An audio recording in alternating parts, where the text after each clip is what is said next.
ಇದು ನನ್ನ ಎರಡನೇ ಬ್ಲಾಗು. ನೋಡ್ಬೋದು, ಇವತ್ತು ಸಂಡೇ ಸ್ಪೆಷಲ್. ನೀವೇ ಏನು ಕ್ವಶನ್ ಕೇಳೋದಿದ್ರೆ ಕಮೆಂಟ್ ಬಾಕ್ಸಲ್ಲಿ ಕೇಳಿ, ನಾನು ರಿಪ್ಲೈ ಮಾಡೋಕ್ಕೆ ಹೇಳಿದ್ದೀನಿ. ಓಕೆ, ನನ್ನ ಸಂಡೇ ಸ್ಪೆಷಲಿಗೋಸ್ಕರ ನಾನು ನಮ್ಮ ಅಮ್ಮನ ಡ್ರೆಸ್ ಹಾಕೊಂಡಿದ್ದೀನಿ. ನೋಡ್ತೀನಿ ನಾನು ನನಗೆ ಕರೆಕ್ಟ್ ಫಿಟ್ ಆಗುತ್ತೆ.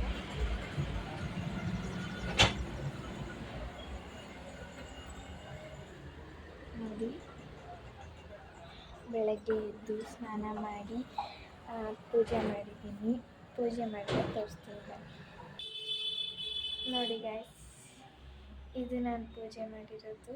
ಬೆಳಗ್ಗೆ ಹಚ್ಚಿರೋ ದೀಪ ಹಾಗೆ ಇದೆ. ಇದು ಗಣೇಶ.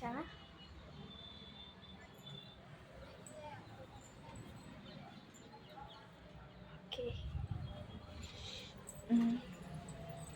ಇದು ನನ್ನ ಎರಡನೇ ಬ್ಲಾಗ್ ಆಗಿರೋದ್ರಿಂದ ಲೈಕ್ ಮಾಡಿ, ಶೇರ್ ಮಾಡಿ, ಕಮೆಂಟ್ ಮಾಡಿ, ಸಪೋರ್ಟ್ ಮಾಡಿ. ಇದು ನಮ್ಮ ಮನೆಯವರ ಗಿಡಗಳು, ನಮ್ಮ ಮನೆ ಹೊರಗಡೆ ಇರೋ ನೇಚರ್. Okay, thank you.